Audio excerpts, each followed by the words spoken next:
On Wednesday, July 1st, 2020, the Nigerian government lifted restriction on interstate movement warranted by the COVID-19 pandemic. The pandemic is a global challenge which also forced similar lockdown in almost every country of the world. For Nigeria's fledgling economy and fiscal development and underdeveloped social infrastructure, the 3-month lockdown created a telling social and economic hardship never experienced at a national level before. The interstate was not actually locked in practice. It was locked on paper. People were moving. Police checkpoints from here to Abia, you can count up to 500. Other places, you can count up to 200, 100. Just pay as you go. Let us not pretend about that. The lockdown worsened poverty and created hardship for the average citizen, affected industries and businesses, disrupted transportation and the food supply chain, and grounded education.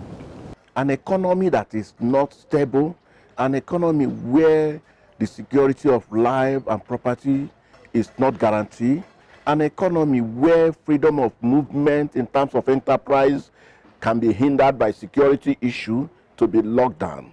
It means that such economy is moved from frying pan to fire, and that is what we witness. And in terms of the poorest of the poor of the Nigerian people, they have gone several steps deeper into the deep of poverty. In all these, one development stood stark in its ugly reality. The pandemic and the lockdown exposed the weakness of Nigeria's health delivery system in physical infrastructure and facilities, as well as the critical manpower to deliver cutting-edge health service in the emergency and novel pandemic situation which the COVID-19 caused. It also exposed the ugly political dishonesty of the national and state leadership in their claims of providing world-class health facilities across the country. The leadership at every level have really failed the people of this country. Government only reveals who we are. Those who are in position of authority reveal the content and the character of the followership. If you don't expect to plant corn and expect to reap cassava, apologies to my chef, with a heavy heart, I must let you know that the weakest link in our government happens to be the legislative arm. Ordinarily, the most powerful arm in a democracy is supposed to be the legislative arm, because the legislative arm holds the purse string. The executive cannot spend a dime without the legislature agreeing for them to spend a dime. But unfortunately, the quality and the content and the character of those who have elected into the legislative arm are a disappointment. So citizens must stand up and ask critical questions. And when you ask critical questions, and then you find out that politicians will also take notes.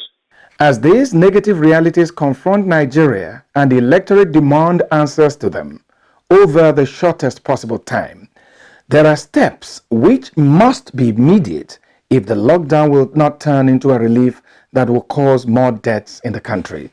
I issued a statement about having a structural lockdown, and I said, have what you call trained monitors. These monitors will go to park and train the people at the park. Government just assumed that by merely saying something in the newspaper, on radio, on TV, that people are going to grapple with it. No, that is not strategic communication. Strategic communication is how to ensure that every individual is able to consume and utilize this information, and for government to have what we call a favorable feedback.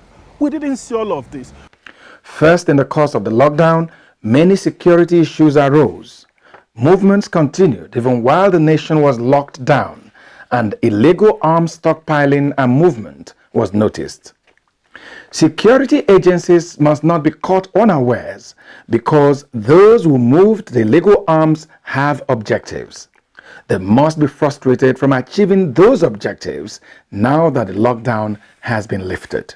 We don't have a strong mechanism for having registered weapons in Nigeria. So arms, small, light arms, are almost in every part of the country. With your money and with the right people, you can always get arms in Nigeria. Before actually, returning Nigeria to this, taking away the lockdown, that's unlocking the country.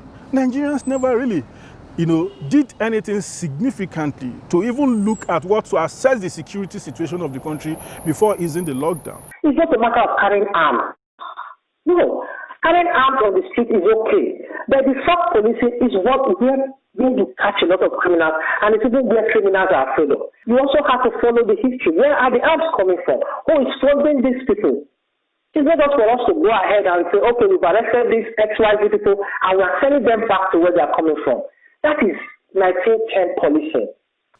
Furthermore, Nigeria must take a hard look at what is permissible within our transport system. No matter the challenges, we cannot be transporting human beings as if they are our goats, sheep, and cows. If those being so transported do not understand, the nation has the responsibility to place more value and more dignity on its citizens. As educational institutions prepare to reopen, governments must accept responsibility to protect our children, wards, and workers in the education facilities, no matter any protest to the contrary. Parents should also show more than passing interest in the health and safety of their children and wards by cooperating with government on policies that may be necessary post-COVID-19. In all these, the citizen cannot celebrate the present lifting of the lockdown to the point of abandon and reckless enjoyment of their liberty and free movement. It is only the living that enjoys the benefits of liberty in any society. Social distancing, personal hygiene, and wearing protective masks is more important even now than during the lockdown. We must therefore take responsibility and not be architects of any harvest of death likely to arise from a renewed wave of coronavirus infections.